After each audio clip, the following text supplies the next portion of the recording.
Merci de prendre le rendez-vous de l'actualité sur Eden TV. Mesdames et messieurs, bienvenue au sommaire de cette édition.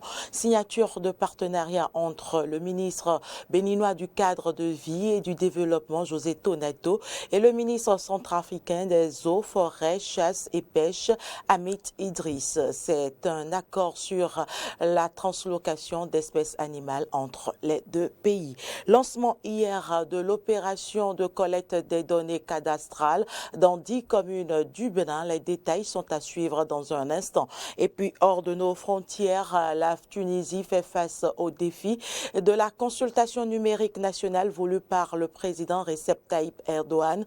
Toute la population n'a pas accès à l'Internet pour une réussite de l'opération.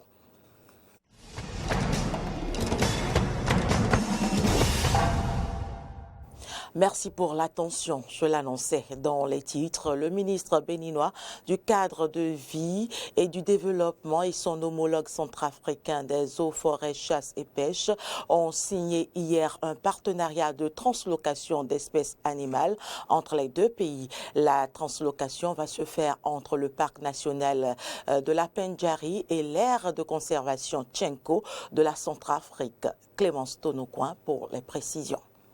La signature de ce partenariat est l'acte qui matérialise un échange d'espèces animales entre le Bénin et la Centrafrique. Il s'agit de l'élan de derby et le cob de buffon, deux espèces d'antilopes. L'objectif est de développer et d'enrichir la faune sauvage du parc Pendjari afin de développer le tourisme au Bénin. Nous sommes extrêmement reconnaissants à la République Centrafrique d'avoir accepté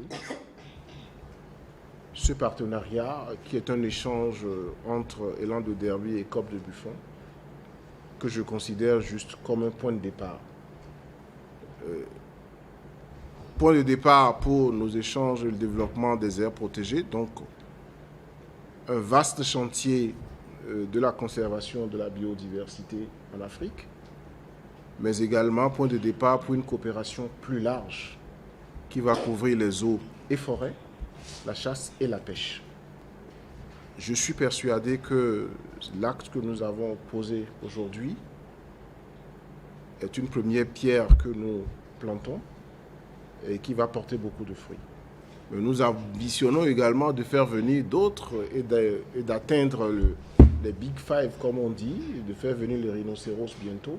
Le ministre centrafricain des eaux, forêts, chasse et pêche a fait la promesse de partager avec le Bénin son expérience en matière de gestion des aires protégées. Ce n'est que le début d'une coopération qui sera couverte dans les autres domaines qui seront la forêt, la chasse et la pêche. Je rendrai compte intégralement de ce que j'ai vu ici parce que j'ai fait un tour à la Pendjari. J'ai vu l'engagement d'Apen au niveau de la Pendjari. Avec Apen, moi j'ai travaillé au niveau de la Centrafrique. Et on est très fiers aujourd'hui qu'on va partager cette expérience avec notre République sœur qui est la République du Bénin, afin que la préservation de la faune sauvage en Afrique centrale et en Afrique de l'Ouest soit une préservation durable pour les générations futures. Ce n'est que pour moi un grand plaisir d'être avec vous aujourd'hui et je transmettrai intégralement ce que je viens de vivre ici à mes autorités pour que l'opération qu'on vient de déclencher aujourd'hui avec cette signature puisse aboutir. Le ministre béninois du cadre de vie a pris l'engagement de se rendre en Centrafrique pour visiter l'aire de conservation Tchenko afin de faire de ce partenariat une véritable coopération agissante. Le Conseil des ministres s'est réuni hier en présence du chef de l'État, Patrice Talon. Plusieurs décisions ont été prises, au nombre desquelles nous avons la participation du Bénin au 35e sommet de l'Union africaine à Addis Abeba en Éthiopie du 5 au 7 février 2022 au titre des rencontres et manifestations internationales. Suivons à présent un extrait du point fait par le porte-parole du gouvernement, Wilfried Léandre Rongwidji. Au chapitre des mesures normatives, le Conseil a adopté le décret portant approbation des statuts du Centre universitaire d'enseignement professionnel. S'agissant des communications, le Conseil a approuvé le protocole d'accord de partenariat entre le gouvernement et l'Association nationale des communes du Bénin. En effet, Dans la perspective d'une application cohérente de la réforme structurelle du secteur de la décentralisation, il est apparu pertinent pour le gouvernement d'engager des discussions avec l'ANCB, notamment pour s'accorder sur la catégorisation des communes, la grille de rémunération des élus et agents communaux, les modalités de recrutement du personnel devant assumer les principales fonctions administratives et techniques, les principales règles de fonctionnement interne des communes, la date de prise d'effet du nouveau dispositif, ainsi que les modalités de contrôle de la gestion des communes.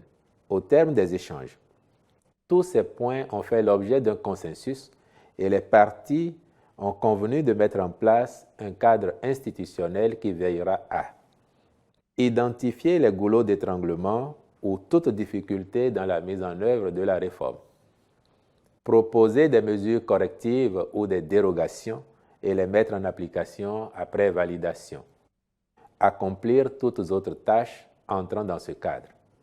Le Conseil a donc approuvé, comme indiqué tantôt, le protocole d'accord et instruit les ministres concernés d'en assurer la bonne exécution. Au titre des rencontres et manifestations internationales, la participation de notre pays aux rencontres ci-après a été autorisée.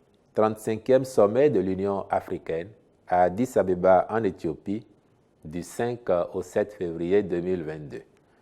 10e conférence des grandes chancelleries francophones à Dakar au Sénégal les 10 et 11 février 2022.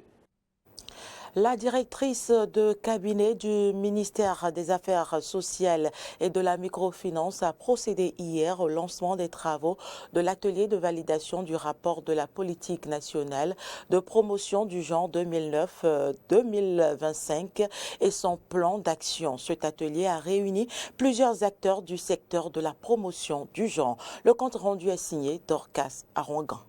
C'est la salle d'Onga de l'Infosec de Cotonou qui a abrité cet atelier qui vise à soutenir la volonté du gouvernement de promouvoir l'égalité entre les sexes au Bénin. Cette politique de la promotion du genre a été adoptée depuis 2009. Selon la directrice de la promotion des affaires sociales, de la femme et du genre, il est temps d'évaluer les impacts de cette politique. En effet, face à la persistance des inégalités de genre, le gouvernement du Bénin a adopté en 2009 sa politique de promotion du genre avec comme ambition de parvenir à l'horizon 2025 à l'égalité et l'équité entre les hommes et les femmes en vue d'un développement humain durable. Nous sommes en 2022. Quel parcours avons-nous fait? Pour quels résultats? Avons-nous pu mobiliser les moyens humains, techniques et financiers nécessaires à la concrétisation de nos ambitions d'alors? Sommes-nous sur la bonne voie? Quelles sont les réorientations ou réajustements qui s'imposent? Ce sont autant de questions auxquelles le ministère en charge des Affaires sociales, appuyé par les partenaires techniques et financiers, a entrepris de répondre. Pour la spécialiste genre, santé et droits sexuels reproductifs à l'ambassade des Pays-Bas, ce document représente la boussole de tous les acteurs de la promotion du genre. Le document autour duquel nous sommes réunis, faut-il le rappeler, est notre boussole, notre Bible dans le domaine du genre.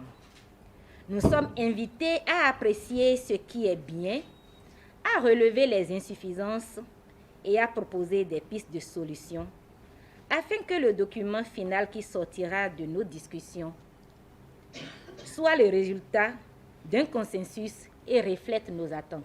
Le Bénin a adhéré à plusieurs conventions régionales et internationales visant l'amélioration de vie et d'existence des femmes ainsi que la réduction des inégalités entre les sexes, a déclaré la directrice de cabinet du ministère des Affaires sociales et de la microfinance. Notre pays a adhéré à plusieurs conventions régionales et internationales visant l'amélioration des conditions de vie et d'existence des femmes ainsi que la réduction des inégalités entre les sexes. À terme, cette activité permettra de faire le point à mi-parcours de la mise en œuvre de cette politique et de procéder à l'élaboration de son plan d'action 2021-2025. Le présent atelier a été précédé de plusieurs séances et ateliers, dont celui de la reconstitution de la théorie du changement de la PNPG 2009-2025. Cet atelier de validation du rapport final de la PNPG s'insère dans une approche participative nécessitant l'engagement des acteurs multisectoriels du domaine de la promotion des égalités entre les sexes. L'opération de collecte des données cadastrales dans 10 communes du Bénin a été lancée hier à Cotonou. C'était en présence de plusieurs acteurs du domaine et du foncier. On retrouve Dorcas Awangan pour les détails. Élaborer une base de données unique sur les détenteurs des droits fonciers, c'est le résultat attendu au terme de l'opération de collecte de données cadastrales. Cette opération permettra de limiter, voire éviter toutes les possibilités de fraude. À en croire le président de l'Association nationale des communes du Bénin, Luc Atropo, la gestion foncière est l'un des défis majeurs de la décentralisation au Bénin. La gestion foncière orthodoxe et durable constitue l'un des défis majeurs de la décentralisation dans notre pays. Tous les conseils communaux sont confrontés à la difficulté d'obtenir des informations foncières fiables. Selon le président du comité technique de supervision de la réalisation du cadastre national, la mise en place du cadastre vise à doter le territoire national d'un outil moderne dans le domaine du foncier. L'objectif de la mise en place du cadastre est de doter le territoire national d'un outil moderne et fiable en vue d'une sécurisation efficiente du foncier. C'est donc dans le but d'assurer la sécurisation foncière, de favoriser l'accès à la terre à tous et de disposer à terme d'informations fiables et globales sur le foncier, sur toute l'étendue du territoire que le gouvernement de la République du Bénin a opté pour la mise en place d'un cadastre national. Le cadastre constitue ainsi donc le principal socle pour la gestion et la sécurisation foncière, la maîtrise et l'amélioration de la conscience du patrimoine foncier. Les données foncières des communes seront désormais sécurisées et unifiées grâce au cadastre national. Et l'avantage pour les communes, c'est que dorénavant, leurs données seront sécurisées et ces données seront unifiées et uniformisées sur une configuration qui pourra permettre dorénavant de faire des transactions sereinement et de les mettre à l'abri des litiges ou des revendications ultérieures pouvant les conduire très loin. L'État béninois a entrepris une réforme foncière dont l'un des premiers socles est la loi numéro 2013-01 du 14 août 2013 portant code foncier et domanial en République du Bénin. Ceci dans le cadre de préserver l'intégrité de son territoire et de garantir les droits de propriété acquis suivant les lois et règlements ainsi que les règles coutumières par les personnes physiques et morales de droit public ou privé. Actualité en dehors du Bénin, la Tunisie face au défi de la consultation nationale voulue par le président Recep Tayyip Erdogan qui a commencé il y a plus de 10 jours et qui se poursuivra jusqu'au 20 mars. Mais toute la population n'a pas accès à l'Internet pour participer à cette consultation numérique. Dans les régions reculées, on se sent complètement isolé. Certains élus ont décidé de déployer des moyens matériels. Reportage. Un paradis écologique niché dans les montagnes du nord-ouest tunisien semble comme figé dans le temps. Derrière ce paysage de carte postale se cache une toute autre réalité, celle d'une région, l'une des plus pauvres du pays. En pleine consultation nationale, alors que les grandes villes tunisiennes enregistrent des taux de participation croissants depuis le 15 janvier, ici rares sont ceux qui ont pris part à cette initiative gouvernementale.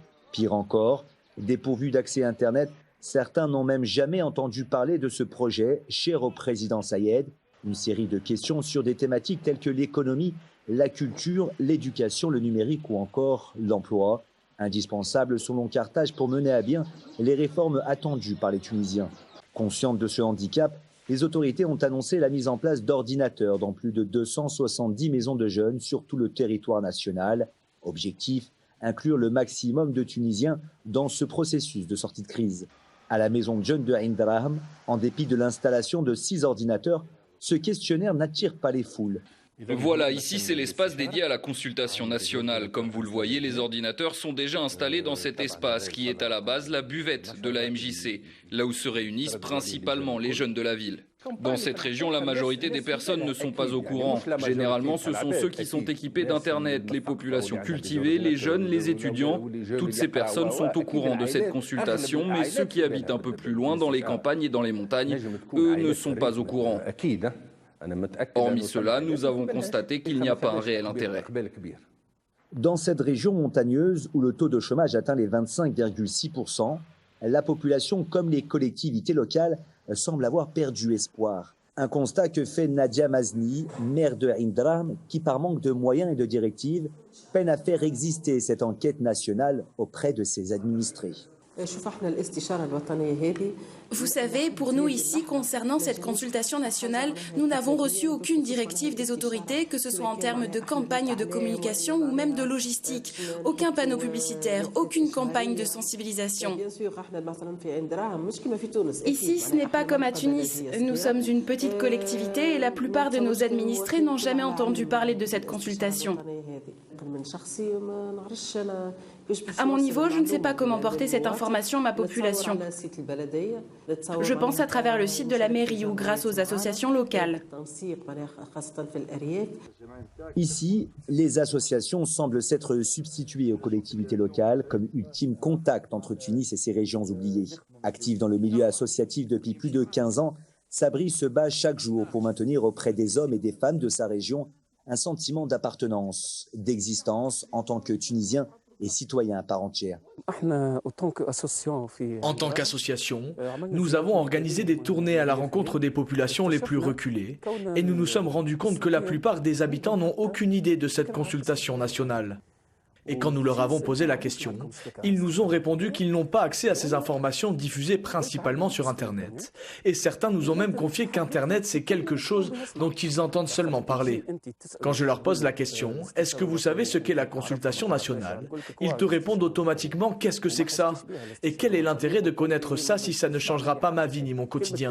Le seul fait que dans consultation nationale, il y a national, nous pousse à poursuivre notre mission par le biais de rencontres pour expliquer à la population rurale le but de cette consultation, la façon d'y participer, d'utiliser cette application pour créer en eux un sentiment d'existence comme citoyen à part entière.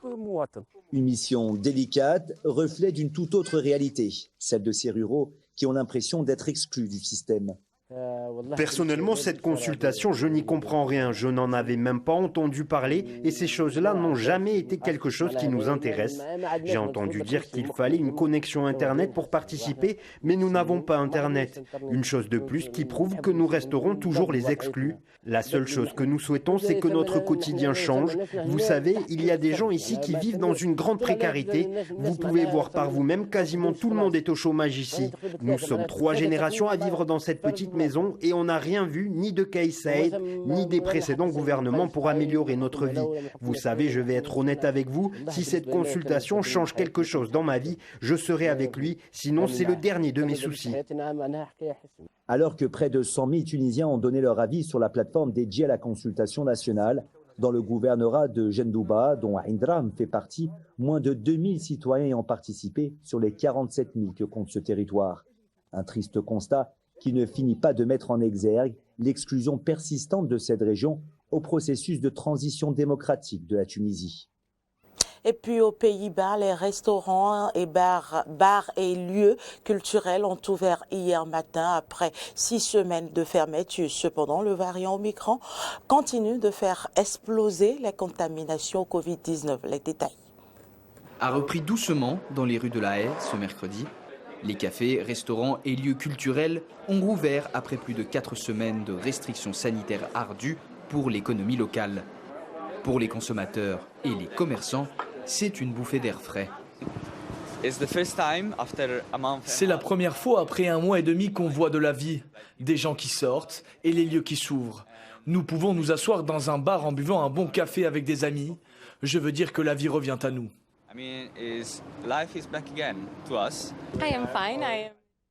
Je vais bien, je visite La Haye. En fait, je suis ici depuis 6 mois, mais tout s'ouvre maintenant. Alors je suis allée avec mes amis prendre un café ce matin et puis nous allons au musée ce soir.